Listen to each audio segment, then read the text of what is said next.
everyone, and welcome back to another Sims 4 stop motion renovation. This is Megan, aka Simply Simmer, and this is the last renovation in the first neighborhood of Willow Creek.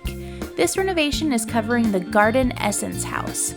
Since the name of this house is the Garden Essence, and since Sims 4 just announced the release of the new Eco Lifestyle expansion pack, I wanted to make this house very green and covered with plants. So the front of the house is just that, covered in plants. I used a lot of different types of ferns on the grass, and on the front porch I used a bunch of different potted plants. Moving inside, the living room and kitchen actually wasn't that bad to start with. It was kind of basic, but it was very dark in here. I started by lightening up the floors and walls and replacing the windows to match the front of the house. I placed tall mirrors behind the hanging ferns to give an illusion that the room is bigger than it really is. On the other side of the room, I brightened up the space with more lamps and light-colored accessories, and then placed a TV as well as a bookshelf. Up next is the kitchen, which was very dark to begin with. I started out by getting all of the furniture, then replacing the linoleum with a dark wood floor, which extends a little more into the living room than the original linoleum did.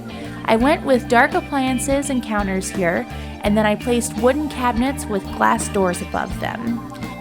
The eat-in kitchen has a light blue table to contrast the darker colors, and I kept a long bar on the island along with contrasting blue bar stools. I changed the side door to a sliding glass door and livened up the hallway by painting the doors black and placing a hallway table and a long carpet runner. The first bedroom on the left was pretty gaudy and frilly to begin with. I removed all of the original furniture, replaced the windows, and removed the pink Victorian-style wallpaper, and then I placed a Murphy bed on one side and used the other side of the room as an office-type space, so I imagine this room can be used as a guest bedroom. Across the hall, we're moving into what looks like a teenage boy's room. Originally, there was a bright red lamp in the corner, but that had to go. I painted the walls white and placed a dark brick at the end of the room. Lighting was added in, and then I also created a kind of gamer's paradise here with a gaming desktop and a big screen TV. The next room that we're moving into is the master bedroom. I'm not really sure what the style of it originally was, but there's a lot going on here that looks like a mixture of an adult room and a child's room and lots of primary colors. I moved the windows to one wall and changed the bright red walls to white with a mint-colored accent wall. Since this is the master bedroom, I assume that the couple that lives here loves plants as well, so I tried to go green on this room as well. On the final wall, I hung a TV and added a few more plants. The last room inside is the bathroom, which again wasn't terrible to begin with, but definitely needs some updating. I modernized it by adding wood floors and more white brick with a dark green accent wall. I blocked off the shower and the toilet in the back with some half walls, which allowed for room for his and her bathroom sinks and a space for a small console table on the side for storage. Finally, we're moving back down the hall to go outside. On the porch, there's a basic grill and cheap patio set.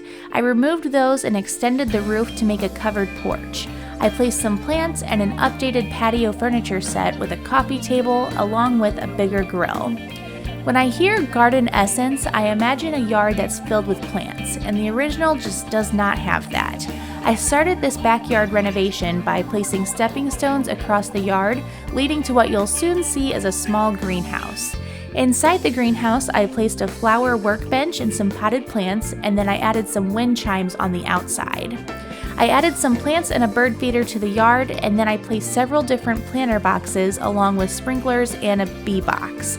I finished off the yard with some updated terrain to match the new look.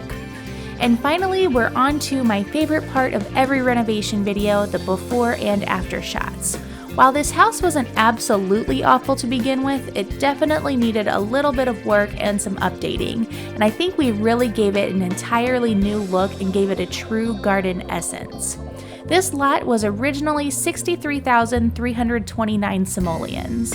After my renovations, it is now 112,910 simoleons, which makes it the first house in the renovation series to be 6 figures after renovations.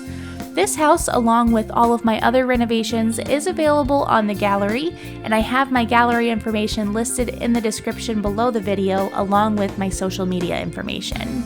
I'll be honest, I wasn't entirely sure how much I was going to like this house when I decided on going with a green garden theme, but I really love how it ended up, and it kind of looks industrial and modern and minimalistic as well.